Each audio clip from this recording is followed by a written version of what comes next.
Welcome student.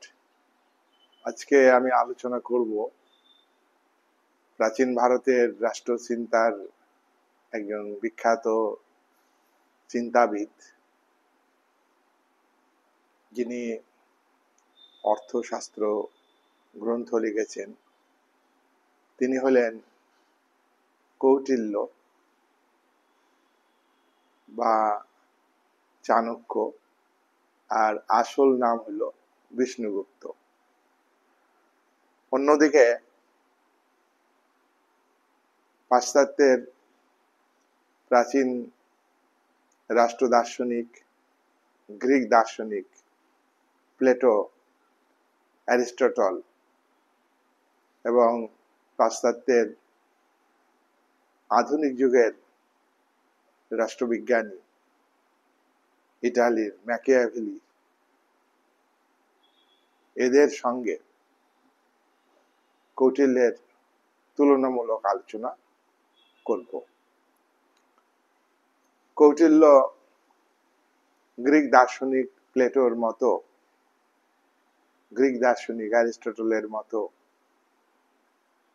ইটালির আধুনিক যুগের দার্শনিক ম্যাকিয়াভেলির মতো একজন রাষ্ট্র দার্শনিক নন। কারণ কৌটিল্য রাষ্ট্রচিন্তা সম্পর্কে আমাদের যে ধারণা দিয়েছেন সেটা প্লেটো, অ্যারিস্টটলের সময়কালীন হলেও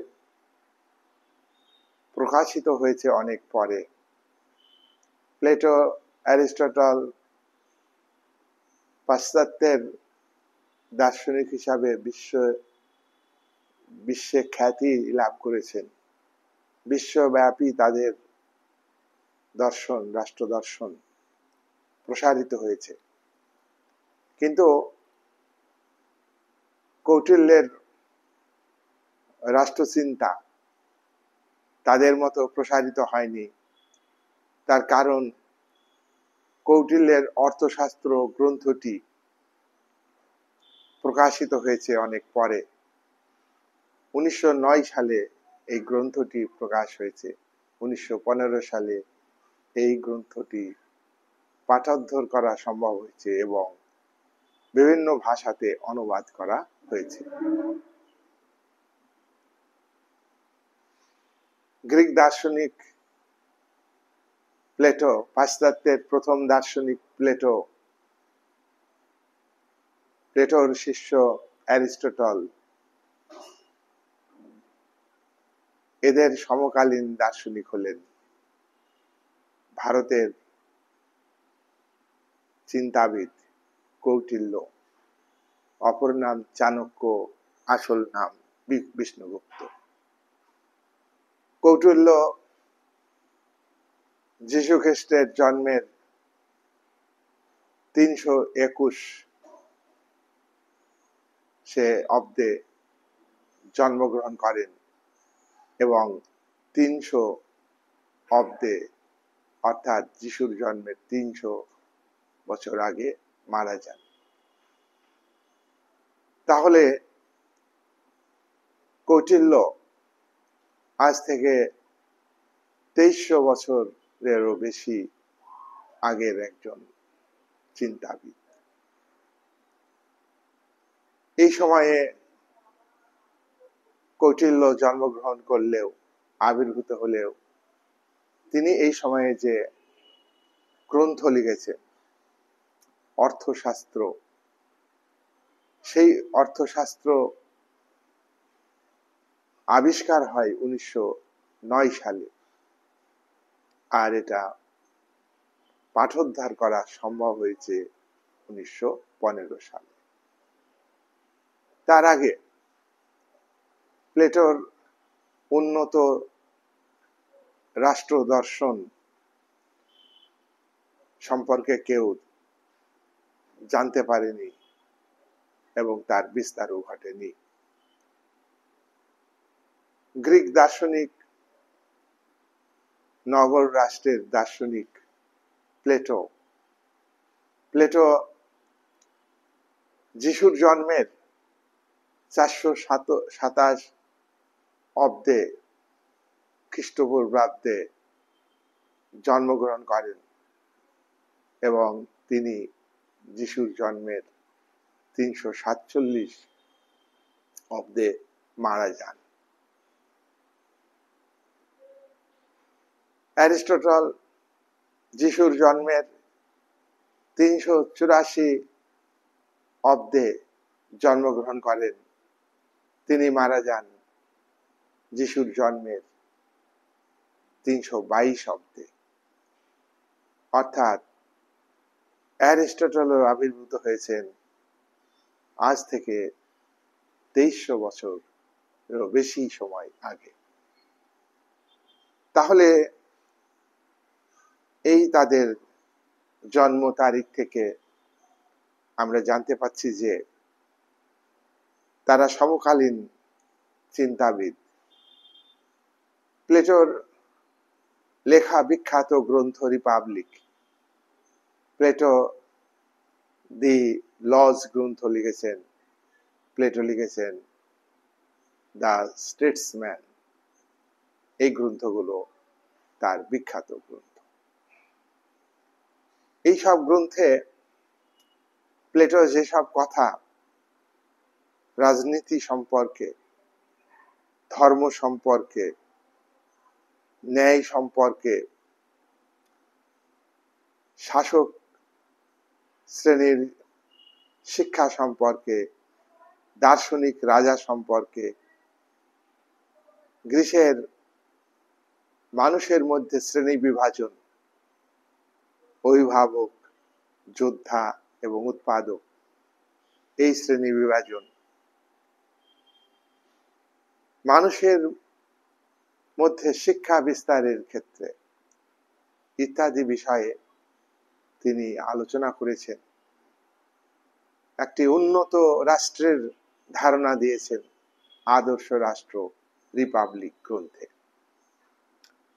প্লেটো যেমন রিপাবলিক গ্রন্থে আদর্শ রাষ্ট্রের কথা বলেছেন, ঠিক তেমনি কৌটিল্য তার অর্থশাস্ত্র গ্রন্থে আদর্শ রাজার কথা তুলে ধরেছেন।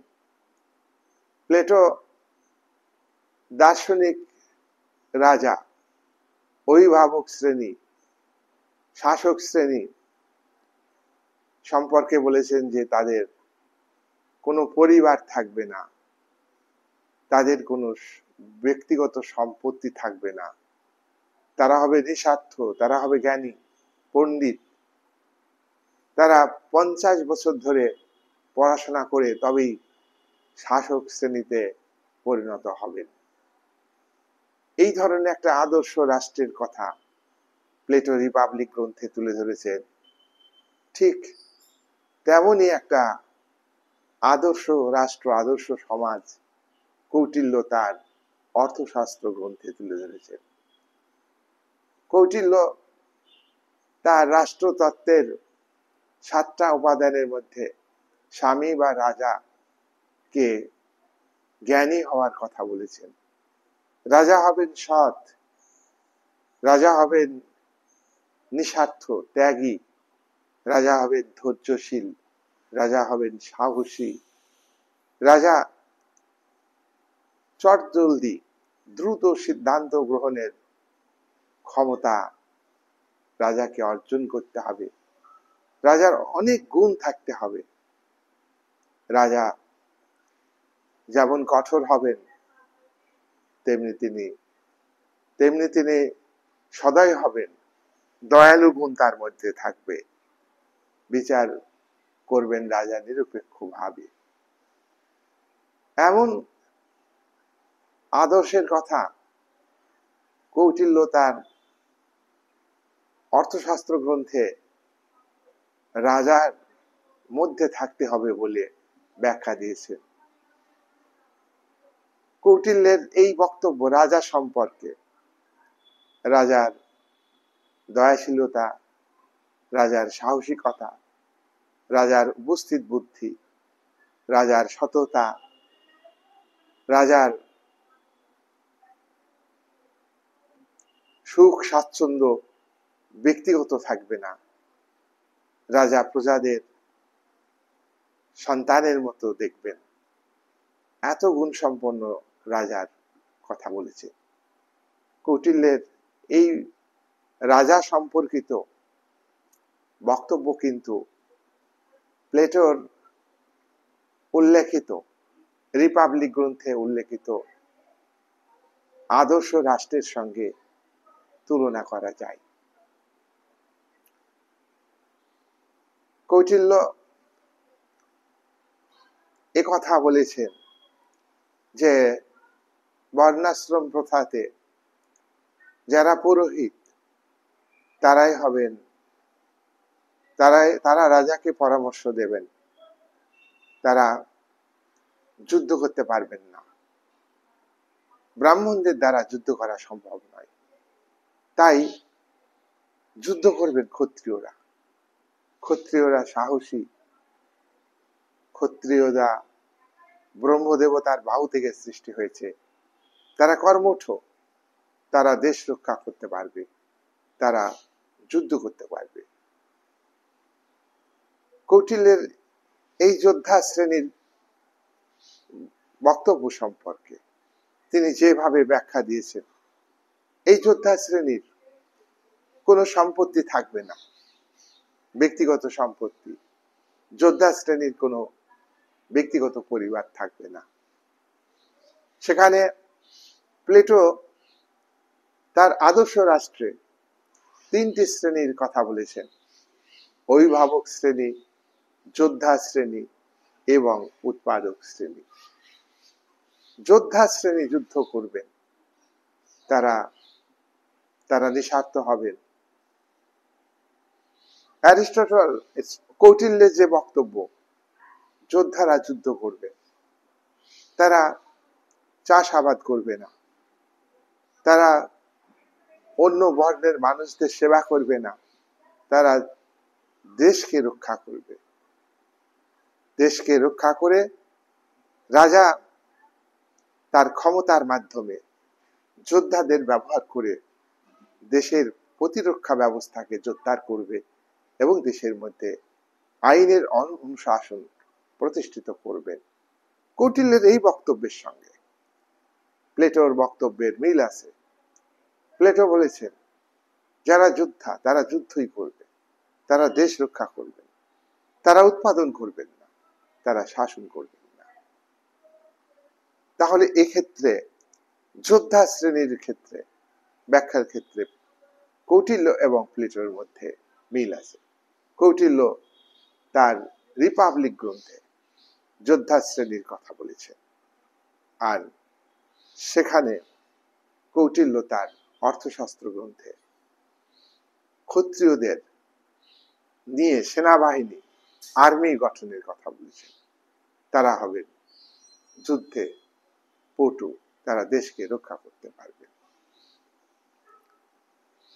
যোদ্ধা শ্রেণীতে ব্রাহ্মণদের নেওয়া সম্ভব নয়, বৈশ্যদের মধ্যে কিছুটা নেওয়া যেতে পারে, আর শূদ্রদের মধ্যে থেকে নেওয়া যেতে পারে। তাহলে সেনাদের একটা বিশেষ সেকশন থেকে সমাজের নেওয়ার কথা যেমন প্লেটো বলেছেন, তেমনি কৌটিল্য বলেছেন। কৌটিল্যের কথা আগেই বলেছেন। আমরা একথা জানবো যে কৌটিল্যের চিন্তা ভাবনা অনেক উন্নত মানের। পাশ্চাত্যের রাষ্ট্র দার্শনিকরা রাষ্ট্রের যেসব উপাদানের কথা বলেছেন তার থেকে আরো বেশি গুরুত্বপূর্ণ উপাদানের কথা বলেছেন কৌটিল্য তার সপ্তাঙ্গ তত্ত্বে, রাষ্ট্রের 7টা বৈশিষ্ট্য। কৌটিল্য আর্মিতে, যোদ্ধা শ্রেণীতে ক্ষত্রিয়দের গুরুত্ব দিয়েছেন। এখানে কৌটিল্য দেশের প্রতিরক্ষা ব্যবস্থা যে জোরদার করা দরকার, সেটা আজকের দিনে প্রমাণিত। আজকে বিভিন্ন দেশ প্রতিরক্ষা খাতে প্রায় জাতীয় আয়ের, দেশের মোট আয়ের 70% আয় সামরিক খাতে, মিলিটারি পারপাসে ব্যবস্থা করছে। তাহলে প্লেটো যেমন যোদ্ধাদের নিঃস্বার্থের কথা বলেছেন, সাহসিকতার কথা বলেছেন, শৌর্য বীর্য থাকবে যোদ্ধাদের, এক্ষেত্রে কৌটিল্য ঠিক একই কথা বলেছেন। শৌর্য বীর্য থাকবে, সাহসিকতা থাকবে। আর কৌটিল্য শূদ্রদের উৎপাদক এ পরিণত হওয়ার কথা বলেছেন, এবং যারা বৈশ্য তারা কৃষিকাজ করবে, কৃষি উৎপাদন করবে, আর শূদ্ররা কৃষি উৎপাদনের সঙ্গে সেবামূলক, সমাজের সেবামূলক কাজের সঙ্গে, অর্থাৎ তিন বর্ণের কি কি? ব্রাহ্মণ, ক্ষত্রিয়, বৈশ্য, এদের তিন বর্ণের যা যা দরকার তা কিন্তু যোগান দিবে শূদ্ররা। কৌটিল্য তার অর্থশাস্ত্র গ্রন্থে উৎপাদনমূলক কাজের সঙ্গে দেশের অর্থ ব্যবস্থাকে কৃষির উন্নতির জন্য, দেশের কুটির শিল্পের উন্নতির জন্য বৈশ্য এবং শূদ্রদের প্রাধান্য দিয়েছেন। বৈশ্যরা একটা অংশ কৃষি উৎপাদন করবে, আর আরেকটা অংশ ব্যবসা বাণিজ্য করবে। ব্যবসা বাণিজ্য এবং কৃষি উৎপাদন ওতপ্রোতভাবে জড়িত। উৎপাদন হলো, সাপ্লাই হলো না, ডিমান্ড থাকলো না, উৎপাদন বন্ধ হয়ে যাবে। তাই কৌটিল্য এই শূদ্রদের মাধ্যমে রাজ্যের অর্থনৈতিক ব্যবস্থাকে শক্তিশালী করবার জন্য তাদের উৎপাদনমূলক কাজের সঙ্গে যুক্ত করেছে। আর উৎপাদিত পণ্যের লেনদেন, যোগান দেওয়ার ক্ষেত্রে ভূমিকা পালন করে বাণিজ্যের সঙ্গে যুক্ত মানুষেরা, আর শূদ্ররা সমস্ত ধরনের কাজ করবে নিজ দায়িত্বে। কৌটিল্য এক্ষেত্রে বলেছেন যে প্রত্যেকটা শ্রেণীর মানুষ তারা নিজ নিজ দায়িত্ব পালন করবে, তাহলে আদর্শ রাষ্ট্র তৈরি হবে। এই বক্তব্য প্লেটোর বক্তব্যেও পাওয়া গিয়েছে। প্লেটো তার রিপাবলিক গ্রন্থে বলেছেন সমাজের যারা উৎপাদক শ্রেণী, অ্যারিস্টটল যেমন শূদ্র এবং বৈশ্যদের উৎপাদনের সঙ্গে যুক্ত থাকার কথা বলেছেন, প্লেটো তেমনি উৎপাদক শ্রেণী, কৃষি উৎপাদন, ছোট ছোট শিল্পে উৎপাদন, তখন ভারী শিল্প গড়ে ওঠেনি, এই সমস্ত বিষয়ের উপর প্লেটো জোর দিয়েছেন। তাহলে এই বক্তব্যের সঙ্গে প্লেটো এবং কৌটিল্যের বক্তব্যের মধ্যে মিল আছে। সুতরাং দেখা যাচ্ছে যে কৌটিল্য যে বক্তব্যগুলি তুলে ধরেছেন, বর্ণাশ্রম প্রথার মধ্য দিয়ে প্রত্যেকটা বর্ণের নিজ নিজ দায়িত্ব পালনের কথা তিনি বলেছেন।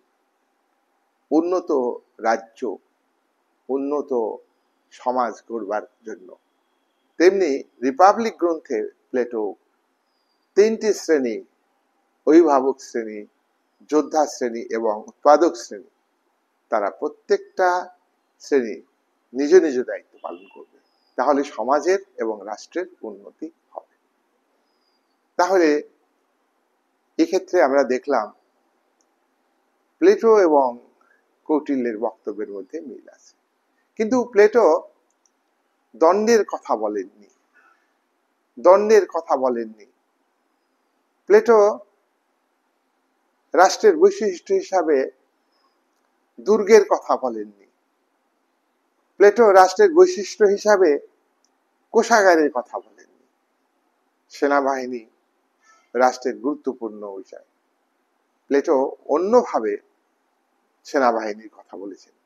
আর কৌটিল্য আলাদা করে আর্মিদের গুরুত্ব দিয়েছেন এবং রাষ্ট্রের একটা আলাদা বৈশিষ্ট্যে পরিণত করেছেন। প্লেটো উৎপাদনের উপরে জোর দিয়েছেন, উৎপাদক শ্রেণী তারা উৎপাদন করবে। কিন্তু প্লেটো একটা রাষ্ট্রের কোষাগার অমাত্য বা রাজা দায়িত্ব পালন করবে যথাযথভাবে। প্লেটোর উল্লেখিত আদর্শ রাষ্ট্রের অভিভাবক শ্রেণী তারা দায়িত্ব পালন করবে, তাদের ভরণ পোষণের বিষয়টা আছে। তারা উৎপাদক শ্রেণীর উপর নির্ভর করে চলবে অর্থনৈতিক ক্ষেত্রে, জীবন ধারণের ক্ষেত্রে। কিন্তু রাজকোষকে রাজা কিভাবে কর আদায় করবেন? রাজা প্রজাদের বাঁচিয়ে রেখেই রাজস্ব আদায় করবেন। রাজা জমির উর্বরতা অনুযায়ী জমির চাষ উন্নত মানের হয় কিনা, বন্যা, খরা, প্রাকৃতিক দুর্যোগ এইসব বিবেচনা করে রাজস্ব নির্ধারণ করবেন। প্রয়োজনে রাজস্ব বৃদ্ধি করবেন, প্রয়োজনে রাজস্ব কমাবেন, প্রয়োজনে রাজস্ব মকুব করবেন। এই ধরনের বক্তব্য প্লেটো তার রাষ্ট্রতত্ত্বে উল্লেখ করেননি। এখানে কৌটিল্য শাসক অর্থাৎ রাজা সম্পর্কে বলেছেন যে মৌমাছিরা ফুল থেকে যখন মধু সংগ্রহ করে তখন মৌমাছিরা ফুলকে ধ্বংস করে না, ফুলকে বাঁচিয়ে রাখে মধু সংগ্রহ করে। তেমনি রাজ্যের রাজা শাসক প্রজাদের মঙ্গল করে, প্রজাদের বাঁচিয়ে রেখে, প্রজাদের আর্থিক অবস্থা ভালো রেখে প্রজাদের কাছ থেকে কর আদায় করবেন, প্রজাদের কাছ থেকে রাজস্ব আদায় করবেন। প্রজাদের রাজস্ব দেওয়ার ক্ষমতা আছে কিনা এটা রাজা বিবেচনা করবেন। এই ধরনের অভিভাবক শ্রেণীর কথা প্লেটো তার আদর্শ রাষ্ট্রে উল্লেখ করেননি। তাহলে এখানে দেখছি প্লেটোর উল্লেখিত যে আদর্শ রাষ্ট্র তার তুলনায় কৌটিল্যের উল্লেখিত আদর্শ রাজ্য বলছে এই কারণে যে প্রাচীন ভারতবর্ষে বহু রাজ্য ছিল, রাজ্যে বিভক্ত ছিল, ছোট বড় মাঝারি সব রকমের রাজ্য ছিল। সেই কারণেই আমি এখানে রাজ্যের কথা বলছি। কোষ একটা রাষ্ট্রের উপাদান, এই বক্তব্য প্লেটোর রাষ্ট্রতত্ত্বে উল্লেখ নেই। প্লেটোর রাষ্ট্রতত্ত্বে উল্লেখ নেই যে কোষ একটা আলাদা ভাবে শাসক গুরুত্ব দেবেন, রাজস্ব আদায় করবেন, করের পরিমাণ কিরকম হবে ইত্যাদি করেননি। কৌটিল্য তার রাষ্ট্রতত্ত্বে কূটনীতির কথা বলেছে, প্লেটো কিন্তু তার রাষ্ট্রতত্ত্বের কূটনীতির কথা বলেননি। প্লেটো রাষ্ট্রতত্ত্বে দণ্ডনীতির এটা আলাদা করে আলোচনা করেননি। কিন্তু কৌটিল্য তার অর্থশাস্ত্র গ্রন্থে দণ্ডনীতির কথা আলোচনা করেছেন। দণ্ডনীতি কি? দণ্ড হচ্ছে শাস্তি, আবার দণ্ড আর এক অর্থে আর্মি নিয়ে আমি আলোচনা করেছি। শাস্তিটা কিরকম? রাজ্যের শাসক রাজা স্বামী উনি উল্লেখ করেছেন অর্থশাস্ত্রে, তিনি বিচার করবেন, বিচারক নিয়োগ করবেন, আবার কঠিন কঠিন বিরোধের ক্ষেত্রে নিজেই বিচার করবেন। বিচারের সময় বা বিচারকদের মাধ্যমে বিচার করার সময় তিনি দেখবেন যে অল্প অপরাধ করেছে, বেশি শাস্তি যাতে না হয়। অল্প অপরাধ করেছে, অল্প শাস্তি হবে। তিনি দেখবেন বেশি অপরাধ করেছেন, বেশি শাস্তি হবে। বেশি অপরাধ করে যেন তার ক্ষেত্রে কম শাস্তি না হয়। বেশি অপরাধ করে কম শাস্তি হলে আইনের শাসন চলবে না, জনগণ আইন মেনে চলবে না, সমাজে ন্যায় প্রতিষ্ঠিত হবে না। তাই তাই কৌটিল্য বলেছেন যে অল্প অপরাধ অল্প শাস্তি। বেশি শাস্তি হলে অন্তর থেকে অপরাধী আইনের শাসনকে মেনে চলবেন না, আইনের প্রতি স্বাভাবিক আনুগত্য প্রকাশ করবেন না। আর যদি বেশি অপরাধ করে কম শাস্তি হয়, তাহলে অরাজকতার সৃষ্টি হবে, আইনের অনুশাসন থাকবে না। অর্থাৎ মানুষের মধ্যে অপরাধ প্রবণতা বেড়ে যাবে, যেহেতু শাস্তি হচ্ছে না। যেটা আধুনিক রাষ্ট্রীয় কাঠামোতে আমরা লক্ষ্য করি, অপরাধ বড় কিন্তু শাস্তি হচ্ছে না। কেন শাস্তি হচ্ছে না? সমাজে যারা ধনশালী, রাজনৈতিক দিক থেকে প্রভাবশালী শাসক শ্রেণী, তাদের ক্ষেত্রে বিচার হয় না, তারা অপরাধ করেও শাস্তি পায় না। আর যারা দরিদ্র মানুষ, তারা অল্প অপরাধ করে বেশি শাস্তি পায়। তাই আইনের অনুশাসন সঠিকভাবে চলে না, রাষ্ট্রকে মেনে চলে।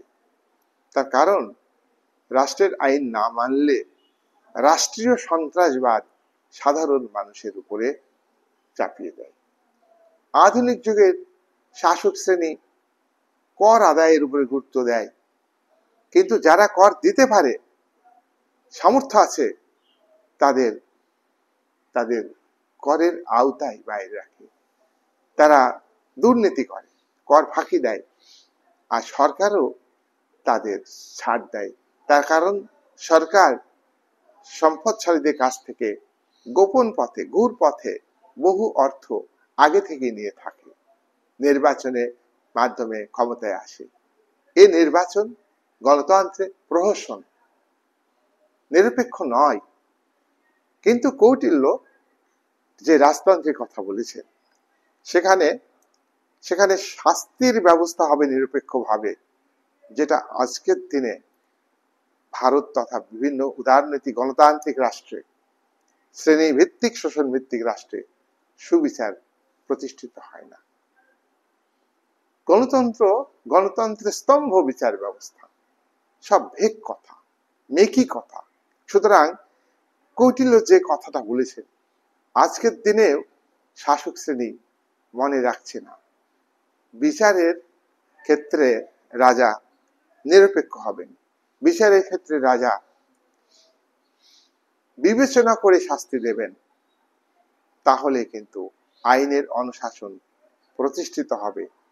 আর রাজস্ব আদায়ের ক্ষেত্রে কোনো জুলুম করবে না শাসক শ্রেণী বা রাজা। এই সমস্ত বক্তব্য পাশ্চাত্যের প্রথম দার্শনিক প্লেটো দি রিপাবলিক গ্রন্থে আলোচনা করেননি। তাহলে আমরা দেখছি প্লেটো এবং কৌটিল্যের মধ্যে কম্পেয়ার আলোচনা করলে আমরা এটা দেখতে পাবো যে কৌটিল্য প্লেটোর তুলনায় অনেক বড় দার্শনিক, অনেক অনেক উন্নত মানের আলোচনা করেছে। প্লেটোকে ছোট করে নয়, প্লেটোর আদর্শ রাষ্ট্র, প্লেটোর জাস্টিস থিওরি, ন্যায় তত্ত্ব, প্লেটোর জাস্টিস থিওরি অর্থাৎ ন্যায় তত্ত্ব, প্লেটোর স্টেট থিওরি, প্লেটোর এডুকেশন থিওরি, এগুলো তাৎপর্যপূর্ণ। কিন্তু কৌটিল্যর যে তত্ত্ব, রাজনৈতিক ভাবনা, সেটা কিন্তু অনেক অনেক বেশি উন্নত মানের। কৌটিল্য তার রাষ্ট্রচিন্তাতে ডিপ্লোম্যাটিকের কথা বলেছেন, কূটনীতির কথা বলেছেন, কিন্তু প্লেটোর আলোচনাতে কূটনীতি সম্পর্কে আলোচনা করেননি। কৌটিল্য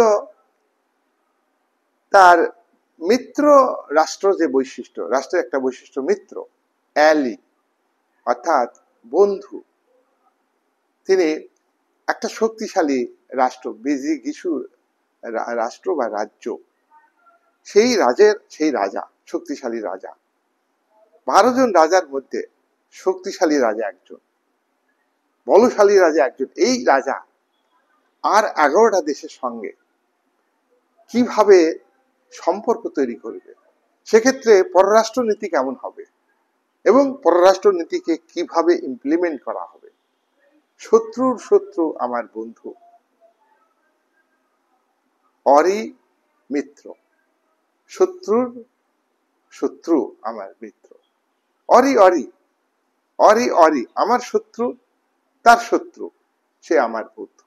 এইভাবে আমি আলাদা ভিডিও করেছি, তোমরা দেখছো। এই এই যে একে বলা হয় দ্বাদশ অঙ্গতত্ত্ব, একে বলা হয় রাজমণ্ডল তত্ত্ব। অর্থাৎ কৌটিল্য পররাষ্ট্র নীতির নির্ধারণের ক্ষেত্রে পররাষ্ট্র নীতির একটা কৌশল হচ্ছে কূটনীতি, আর পররাষ্ট্র নীতিকে কূটনীতির মাধ্যমে অন্য রাষ্ট্রের সঙ্গে বিযোগীষু একজন শক্তিশালী রাজা আর 11টা রাজ্যের সঙ্গে কিভাবে সম্পর্ক তৈরি করবে, এই যে দ্বাদশ অঙ্গতত্ত্ব, রাজমণ্ডল তত্ত্বকে বলা হয়। এই কথা কিন্তু প্লেটোর রিপাবলিক গ্রন্থে কোথাও আলোচনা করা হয়নি।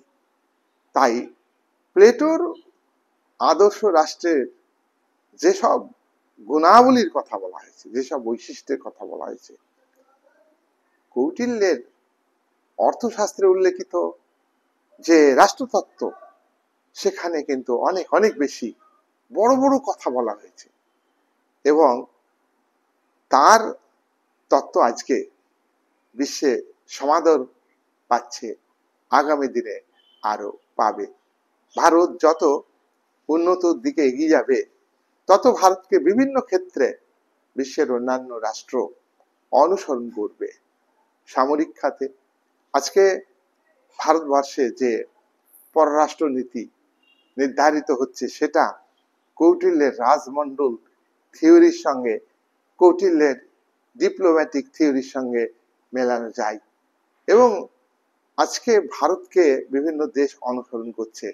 সেক্ষেত্রে কৌটিল্যের উল্লেখিত অর্থশাস্ত্র গ্রন্থে উল্লেখিত যে সমস্ত তত্ত্ব, সেই তত্ত্বগুলি কিন্তু সমাদর পাচ্ছে এবং আর আগামী দিনে পাবে। যাই হোক, আজকে আমি প্লেটো এবং কৌটিল্য এই দুইয়ের মধ্যে কম্পেয়ার করে আলোচনা করলাম।